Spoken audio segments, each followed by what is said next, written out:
ripping. Start Yes. ripping and ripping. I'll Well, be back in 2 minutes. Don't worry, Andy. Good thing that Thursday night football game, it's a big one. It's important to my life and well-being. So I'm glad that maybe Jimmy, I'll jump in with you. Hello. I'd love that. Nice to Jose. see you. Nice to see you, buddy. Excited about your big Betting with Bouquet show Wednesday, Thursday, Friday. Thank you for having my back, and excited to see you rock all week. But let's get right to work in the Thursday Nighter. Trending Rabbit in the house. Thank you for joining us. We will start with the line history here, and then we will move into the cash flow. We've had a flip. Jose's New York Jets opened as the minus 1 point favorite. They are now plus 1 point dogs. Maybe we'll get a better idea. This is at Pinnacle if we work with the money line. And it's not been a big move. Jets opened up at minus 112. They're now at minus 102. Take a look at the total here. Opened up at 41 and it's dropped all the way to 37 and a half. A ton of totals have dropped very quickly here. Let's take a look at the line history, or where the cash is. The Jacksonville Jaguars have been given a little over 40% line value from Sports Insights. 9,530 tickets have been collected. And right now, 76% of the tickets and 92% of the cash. That's alarming. On the Jags? 47% of the tickets and 99% of the cash on the under. Oh my God. Jose, when you hear 92% of the cash is against your Jets, does that give you more confidence or less? Well, everyone loves to bet against Zach Wilson. So oddly enough, a little more. I mean, shout out to our guy Elio. This sounds like a sting. Slatsy says Jags past 10 and weather under 50 degrees have gone 0-10 straight up and 1-9 against the spread. Cold and rainy Thursday. 51 Fahrenheit, rain, 14 miles per hour. That's not cold yet to me. Let me just do another quick look at, unless something has changed or I did it wrong. Let's just go to this New York weather here. Yeah, it's not cold. It gets cold on Saturday. If this game was played on Saturday, we're talking 22 Fahrenheit is the high. But it's warm. It's rainy. I'm surprised that this total is so low, first off. But 99% of the cash is on that under. Andy back in action with us. So that's the situation, Andy. 92% of the cash at this point is on the Jacksonville Jaguars, and 99% of cash is on the under, with just under 10,000 tickets accounted for. Jacksonville comes off a wildly exciting 40-34 overtime win at home over the Cowboys. Snapped their 20-game losing streak to the NFC. The victory, combined with the Titans' fourth loss in a row, put them one game back of Tennessee in the thick of the AFC South playoff race. They face the Texans on January 1st. Then they close out the season at home versus the Titans, with likely the division crown on the line. Against the Cowboys, Trevor Lawrence was excellent. 27-42, 318 yards, 4 touchdowns, 1 interception. He lost a fumble, trying to do too much. It's hard when you want, you have this youthful quarterback who's playing the best of his life. He gets out of a very tough situation, starts running, and you just want him to go down. Just go down. And so for him trying to do too much, hopefully he will learn that that's not necessary and will only get you into more trouble. Travis Etienne, 19 carries for 103 yards, lost the fumble as well, but you can really tell why James Robinson was not needed here. Zay Jones caught 6 passes for 109 yards and 3 touchdowns. Kirk, 6 for 92. Evan Ingram, 6 for 62. This is a dangerous offense. They put up 503 total yards. They went 8 for 12 on third down.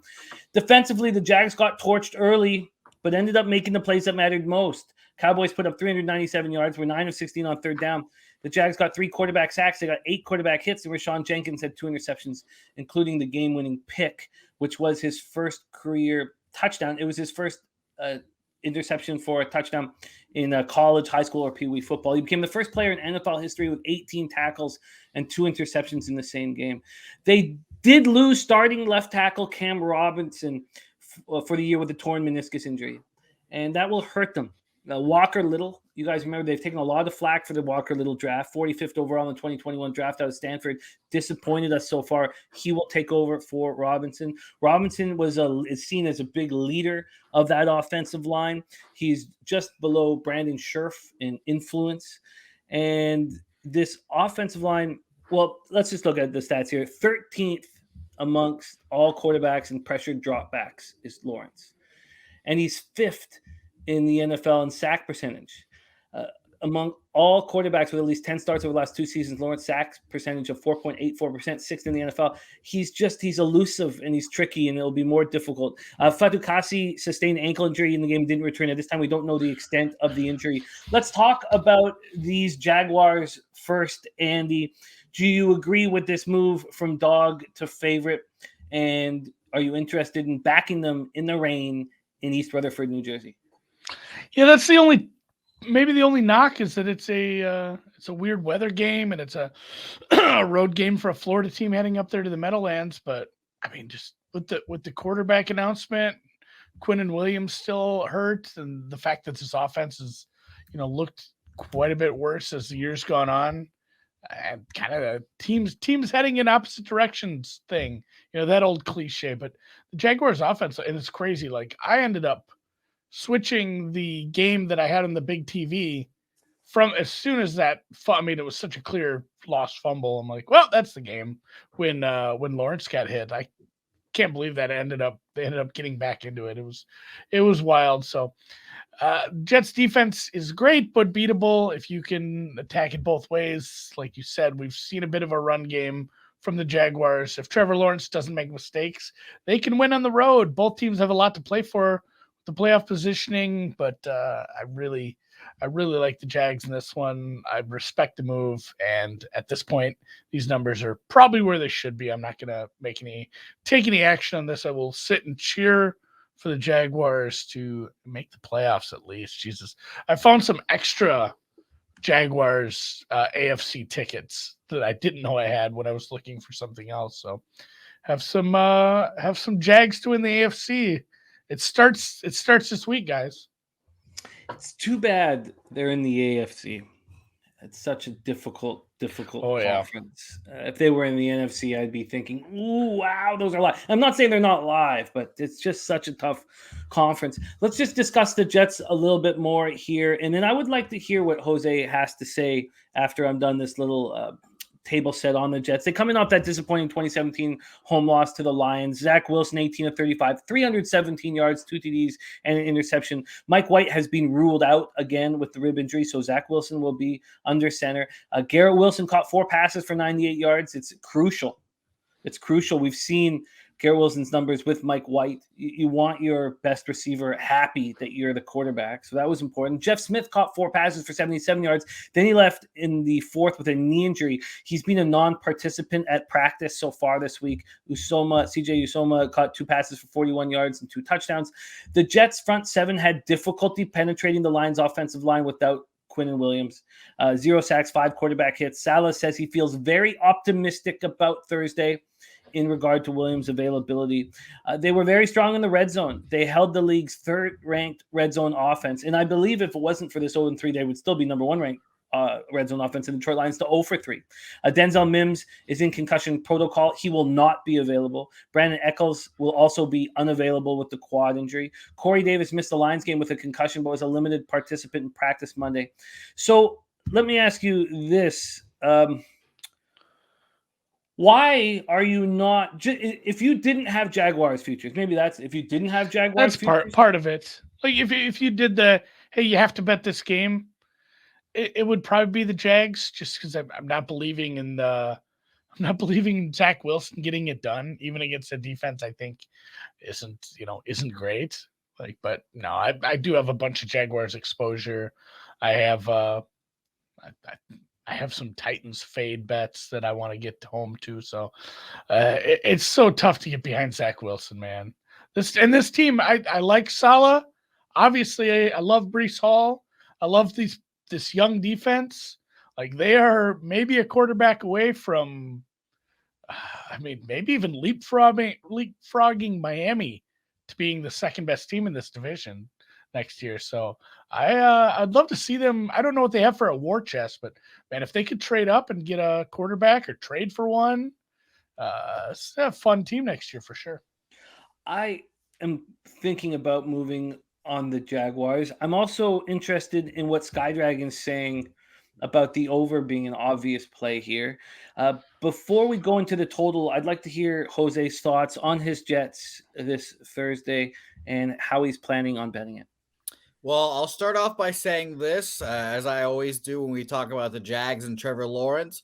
I'll never forgive Sean McVay, Jared Goff, Adam Gase, Sam Darnold, and everyone that allowed the Jets to upset the Rams and blow their chance at the number 1 overall pick and Trevor Lawrence and led us down this Zach Wilson road, which is very checkered. And it's not good. He had a decent game for his standards, so I obviously expect him just to fall on his face and stink. He's not a good quarterback. I think he's probably the worst Jets quarterback I've seen since, I don't know. I mean, I've seen Sanchez, Geno. My man Fitzpatrick's been the best Jets quarterback in my lifetime, which is hilarious.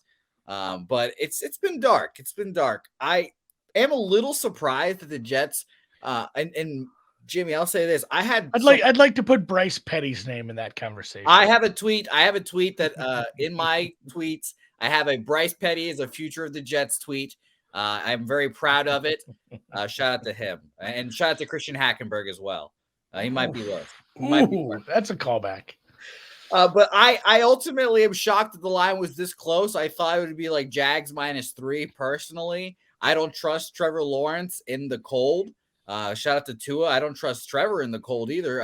Maybe this is a Florida bias thing here, but I kind of expect them to wilt and the defense to kind of just suffocate him. Now, will the offense score? I have no idea. I mean, Zach Wilson's just a roll of the dice every week, and Mike White's not going to play because ribs don't heal that quickly. So I actually expect the Jets to win this game, in particular because this is it. This is the season. If they don't win this game, playoffs are goodbye. My Jets to make the playoffs tickets are gone. And I would really like if those cash, because I thought that was going to be no problem this year. And now here we are. So I think that the Jets can win this game, but ultimately I don't know yet. And maybe when the money comes in a little closer to game time, we'll have a better decision. It's a fun breakdown. I love hearing you talk about the Jets. Can you touch, Andy, on this total at 37.5, dropping all the way down to 37.5? Do you feel like it's now too low? I don't know why everyone's talking about being cold. It's not cold. This is not a cold game. It's not going to be cold. It's going to be 12 Celsius or cold. Cold doesn't stop offense. Wind and heavy rain does. Really, I think it is just that the more effective offense is playing a good defense, and the susceptible defense and the Jaguars is playing Zach. It's decent matchups for both. I think it's probably gone a little too far, but at the same time, I'm not throwing my hat in on an over where I'm depending on Zach Wilson to make some plays against a team that's sort of peaking. But I mean, you saw what the Jaguars gave up on defense last week. We should get some semblance of success from this Jets offense. So we'll see. I mean, we'll see what the weather does. If it ends up rainy, if it ends up a little windy, then maybe we end up with an under. But man, I might be looking at some in-game overs on this if it looks like the weather is just not factor, which kind of feels like the case. 14-mile-per-hour winds right now, and rain, definite rain. Sky Dragon says Detroit scored one offensive TD last week on a 4th and 1, and they won the game. Hilarious stuff. I can feel the seething anger from Sky Dragon's comments, and I love it. I love how much we care about this stuff. So at this point, I'm hesitant to move. The Jets defense was, that Lions offense is dangerous, and the Jets handled it pretty well without Quinnen Williams, and I expect Quinnen Williams to be back. Sammy Comer says Jags coaching advantage. Really? By how? I mean, maybe offensively. I don't know if that's I don't think Salah's a bad coach. I think I think he's inexperienced. He's made some mistakes, but I'd like him overall as a coach. So yeah, no wagers on this. I'll have wagers waiting for Sunday. I think. I think Salah needs me on his staff just to tell him when to use his fucking timeouts. Yeah, that was a little rough. There's been some clock management problems. There has been. You see that all the time with newer coaches, though. Well, I guess I have more to think about now with Sky Dragon's confidence in the Detroit Lions. Birdie saying, I bet the Jags. I worry about the over. Jets held Lions offense down without Williams. I played this because to me this line is 2.5 points wrong. I get the overlook, but not for me from Birdie. Okay, I guess I'm going to need more time to sit with this. Again, we have the Cappers Contest show on Thursday. I will be doing that show. I will be doing all NFL shows while I'm out west for the holidays. All right, that's the Thursday nighter. No official action for either Andy or I, but good God, am I interested in getting involved in that football game, and I can't wait to watch it.